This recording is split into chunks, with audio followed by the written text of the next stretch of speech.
चलत्कुण्डलम्ब्रो सुनेत्रं विशालं प्रसन्नाननं नीलकण्ठं दयालं मृगाधीशचर्माम्बरं मुण्डमालं प्रियं शङ्करं सर्वनाथं भजामि। प्रियं शङ्करं सर्वनाथं भजामि। नमामि समीशाननिर्वाणरूपं विभुं व्यापकं ब्रह्मवेदस्वरूपं निजं निर्गुणं निर्विकल्पं निरीहं चिदाकाशमाकाशवासं भजेऽहम्। जय श्री कृष्णा मेरी सोल फैमिली। आध्यात्म आपके अपने चैनल पर आप सबका बहुत बहुत स्वागत है। श्रीमद् भागवत महापुराण का पंचम स्कंद चल रहा है और इस समय इसमें बहुत ही सुंदर वर्णन चल रहा है। भारत को लेकर के जो 9 वर्ष और हैं उनकी बड़ी ही सुंदर व्याख्या चल रही है, जो कि हमें इन वेद पुराणों से ही सुनने को मिलता है। हमारी दृष्टि न वहां तक देख सकती है, न सुन सकती है, न हम पहुंच सकते हैं। स्वर्ग से बचे हुए जो वहां के देवताओं के सुख भोग होते हैं उनको लेकर के वह इन वर्षों में जन्म लेते हैं और उन वर्षों का ही जो प्रधान देवता होते हैं वह भगवान नारायण ही होते हैं और वहां के पुरुषों पर वह अनुग्रह करते हैं। किसी वर्ष में प्रहलाद जी नृसिंह भगवान की स्तुति करते हैं, वहां के प्रधान देवता नृसिंह भगवान है। किसी वर्ष में हयग्रीव भगवान है जो कि अश्व और मनुष्य से मिलकर बने हैं। हर वर्ष में अलग अलग रूप में भगवान नारायण प्रधान देव के रूप में पूजे जाते हैं और वहाँ की जो देवांगनाएं और देवता गंधर्व अप्सराएं होती हैं वह उनकी स्तुति करती हैं, उनकी आराधना करती। वह कर्म भूमि नहीं है भारत की तरह। वहां पे जो जन्म लेते हैं वह भी अपने बचे हुए पुण्य को, स्वर्ग से जो बचे हुए पुण्य रहते हैं उनके सुखों को भोगने के लिए होते हैं।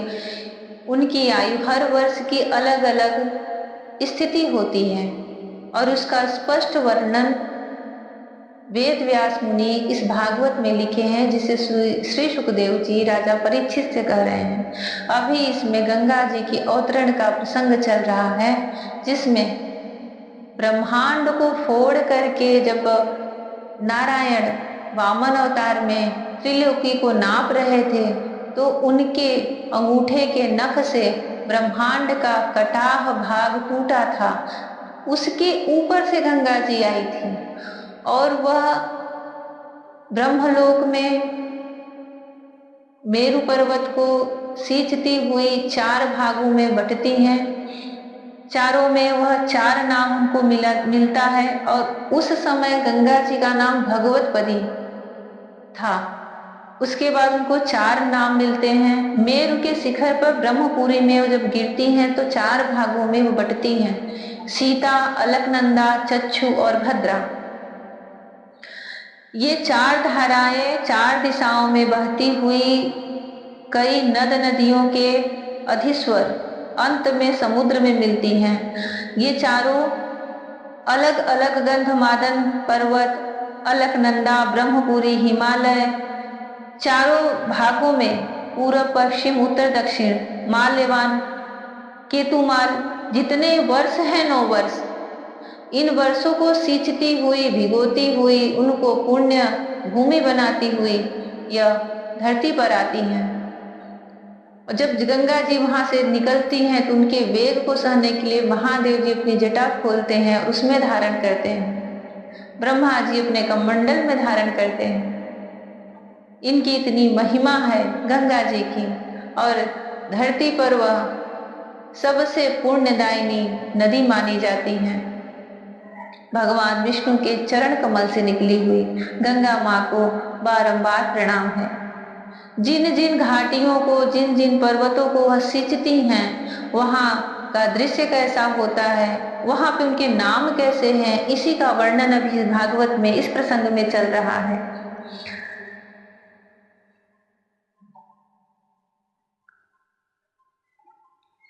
इन सब वर्षों में भारतवर्ष ही कर्म भूमि है। शेष 8 वर्ष तो स्वर्गवासी पुरुषों के स्वर्ग भोग से बचे हुए पुण्यों को भोगने के स्थान है, इसलिए इन्हें भूलोक के स्वर्ग भी कहते हैं।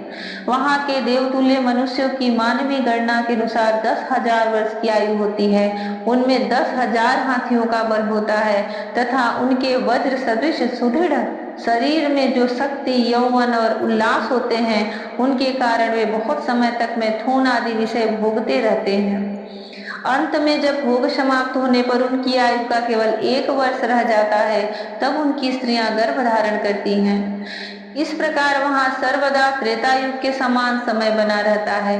वहां ऐसे आश्रम, भवन और वर्ष पर्वतों की घाटियां हैं, जिनके सुंदर वन उपवन सभी ऋतुओं के फूलों के गुच्छे, फल और नूतन पल्लों की शोभा के भार से झुकी हुई डालियों और लताओं वाले वृक्षों से सुशोभित हैं।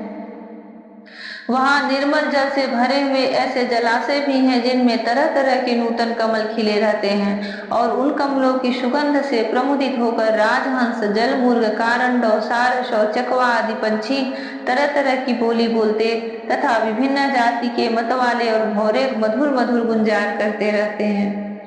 इन आश्रमों, भवनों, घाटियों तथा जलाशयों में वहां के देवेश्वर गण परम सुंदरी देवांगनाओं के साथ उनके कामोन्मादक सूचक हास विलास और लीला कटाक्षों से मन और नेत्रों के आकृष्ट हो जाने के कारण जल क्रीड़ा आदि नाना प्रकार के खेल करते हैं, स्वच्छंद विहार करते हैं तथा उनके प्रधान प्रधान अनुचरगण अनेक प्रकार की सामग्रियों से उनका आदर सत्कार करते रहते हैं। इन 9 वर्षों में परम पुरुष भगवान नारायण वहां के पुरुषों पर अनुग्रह करने के लिए इस समय भी अपनी विभिन्न मूर्तियों से विराजमान रहते हैं। इलावर्त महादेव का वह परम पवित्र स्थान, जहाँ पर माता पार्वती के साथ वह विराजमान होते हैं। इलावर्त में एकमात्र भगवान शंकर ही परम पुरुष हैं। श्री पार्वती जी के साप को जानने वाला कोई दूसरा पुरुष वहां प्रवेश नहीं करता, क्योंकि वहां जो जाता है वह स्त्री रूप हो जाता है। इस प्रसंग का हम आगे 9वें स्कंद में वर्णन करेंगे।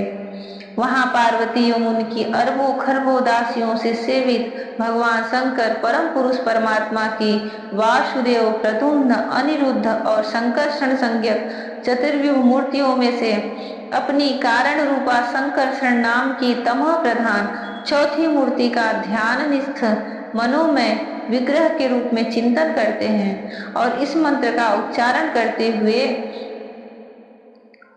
ओम नमो भगवते महापुरुषाय सर्वगुण संख्या नायानंताव्याव्यक्ताय नमः इति उच्चारण करते हुए इस प्रकार स्तुति करते हैं। भगवान शंकर कहते हैं, भगवान शंकर अपने आराध्य देव की स्तुति करते हैं। ओम, जिनसे सभी गुणों की व्यक्ति होती है, उन अनंत और अव्यक्त मूर्ति ओमकार स्वरूप परम पुरुष श्री भगवान को नमस्कार है। भजनीय प्रभु, आपके चरण कमल भक्तों को आश्रय देने वाले हैं तथा आप स्वयं संपूर्ण ऐश्वर्यों के परम आश्रय हैं। भक्तों के सामने आप अपना भूत भावन स्वरूप पूर्णतया प्रकट कर देते हैं तथा उन्हें संसार बंधन से भी मुक्त कर देते हैं, किंतु कर देते हैं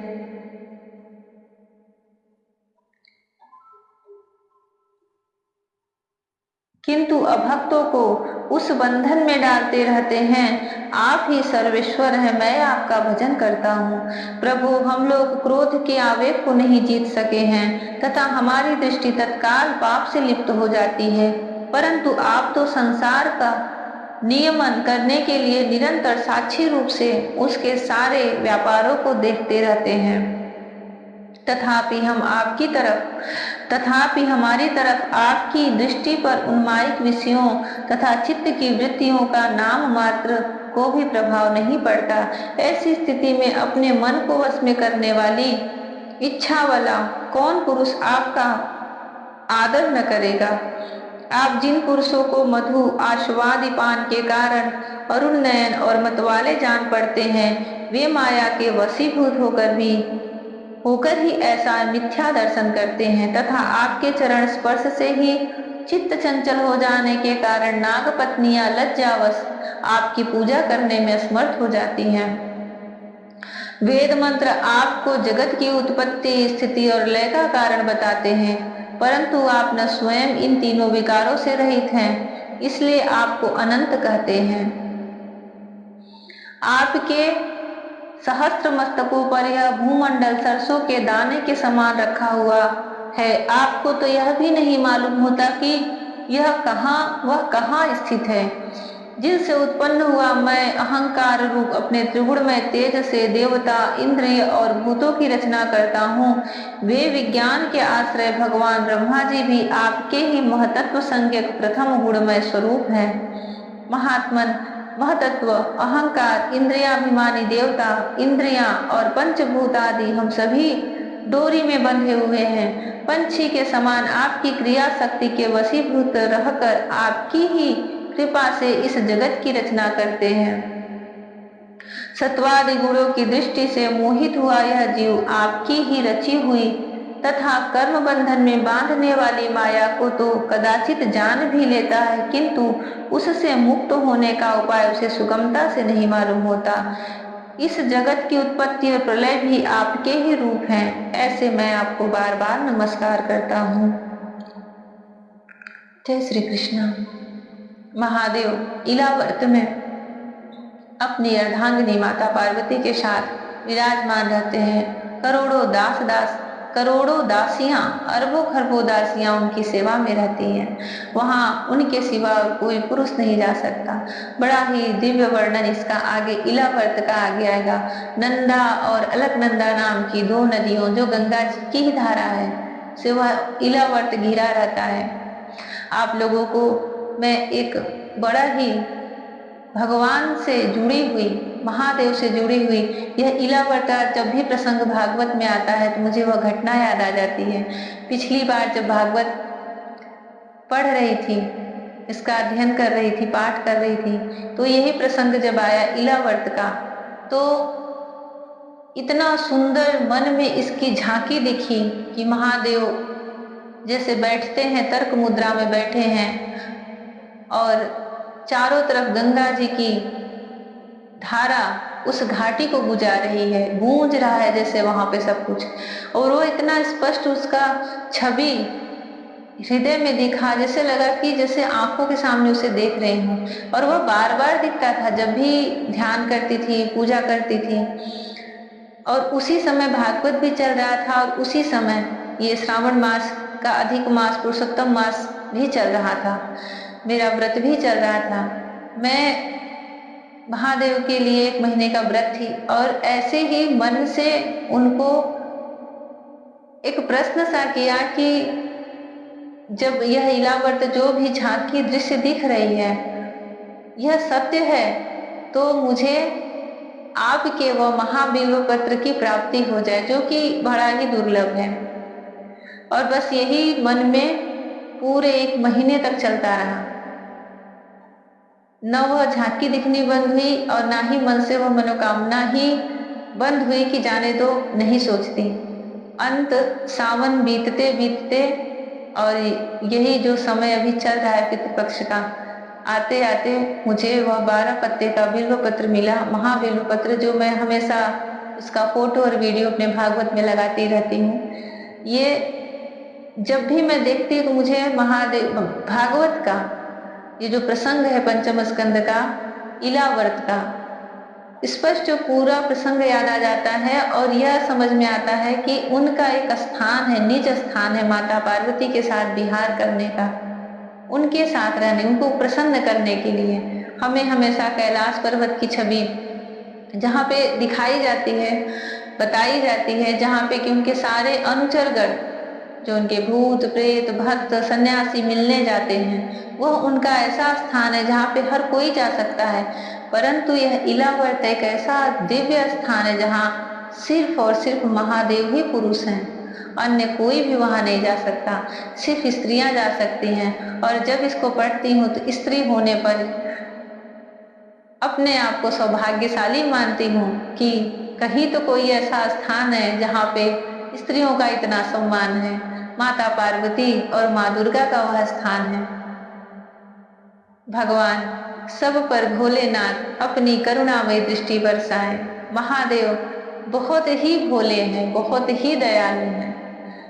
हजार बार कोई कान्हा से कुछ मांगे तो शायद तब भी वो सुनते नहीं, पर इनसे कोई दिल से एक बार कोई पुकार लगा ले, कुछ भी कह दे, वह अवश्य मिल जाता है, अवश्य प्राप्त होता है। महादेव माता पार्वती सब पर अपनी करुणामयी प्रेम भरी दृष्टि बरसाएं, सबके जीवन को प्रसन्न रखें, सबकी इच्छाएं पूर्ण करें। जय श्री कृष्णा। राधे राधे। हरि ओम।